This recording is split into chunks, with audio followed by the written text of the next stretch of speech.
The 5 mistakes most estate agents make. Today, I'm joined by Jason Cannon, estate agency coach and all-round top guy. He knows his onions about estate agency. Listen up, because this is going to be good.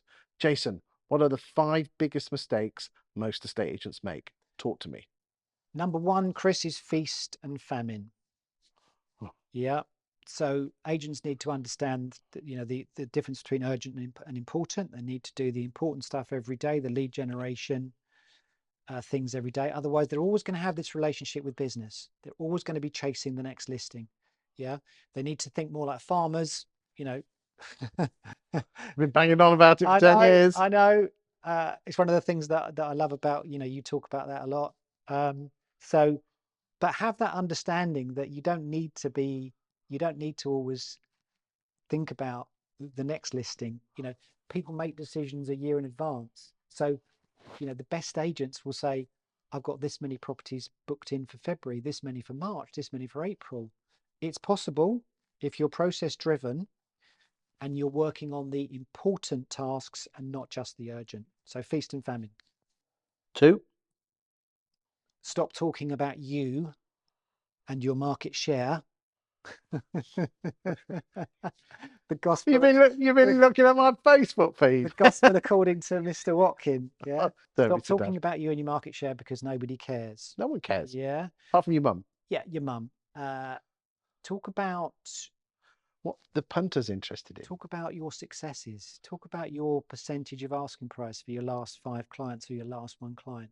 Talk about the money that you've negotiated for your customer. Talk about the story, tell the story about you've moved little Johnny from X to Y and he loved it. Yeah. Because that is far more. And tying the story up with the pound notes. So if you say you've got an extra 2 grand or an extra 2%, that enabled them to have an extra bedroom where mum came round and can stop and look after, babysit the dogs. Yeah. We're all over that, aren't we? Absolutely. Yeah. Yeah. 3. Spending money before you need to. So this is focused on and aimed at those business owners that start an estate agency business and they think that in week 2 or month 2 they need to go and hire an admin, or they need to have a negotiator because they're so busy with the 5 listings that they've got on the market. So fall in love with doing everything, be a master, try and be a master of all those things, and then when you get to a point where you're big enough, then distill that, leverage your time, have the the professional approach to business, much like a barrister or a surgeon would do, but initially do all the stuff yourself so you learn how to do it.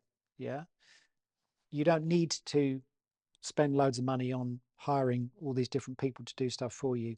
Learn it first, and then when your business gets to a certain point, then leverage that. Number 4. You are generic. Be unique. Be niche. Yeah. Find the market within the market in your town, in your city, in your village. That's either price range or a particular type. Yeah. If you and I were going to open a garage that service cars, we would have a niche. We would say Audis or BMWs. Exactly. And then we would say, right, we're doing Audis and we're only doing Audis that are less than 3 years old. We're going to sell those. That would be our niche. We would advertise that niche.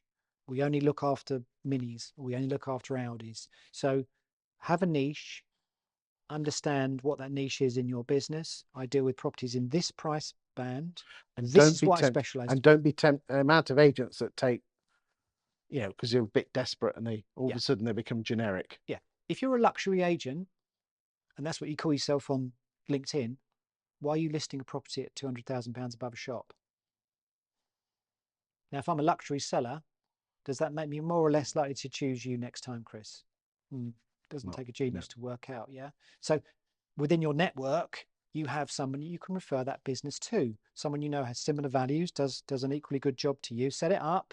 You could even go and do the listing.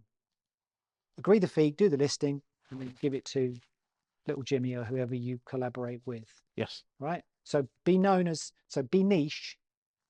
Yeah. Restaurant, cars, whatever, be niche. Don't be generic. Indeed. Next. Lifetime value. And nobody really understands this. this is something that I've talked about for years. It's understanding that every single applicant that registers, hate the word, but every single applicant you have a conversation with that inquires about a listing that you've got on the market, they're all going to buy in your town. So they're all going to be a seller at some point, aren't they? They are. And it shocks me that agents just archive them within 2 nanoseconds. Yeah. And then So- don't send anything out to them. Yeah. So what's the lifetime value of that client? It could be 4 or 5 moves. Yep. I worked out a landlord lifetime value is about £83,000. Right. But what we do is we say, chances are I'm going to be employed in that job for 2 years. Well, most people don't think long term, do they? No, they don't. They don't think feast and famine, do they? They don't think like the farmer. So how can I get to know that person? How can I build some rapport with that person really quickly so they trust me?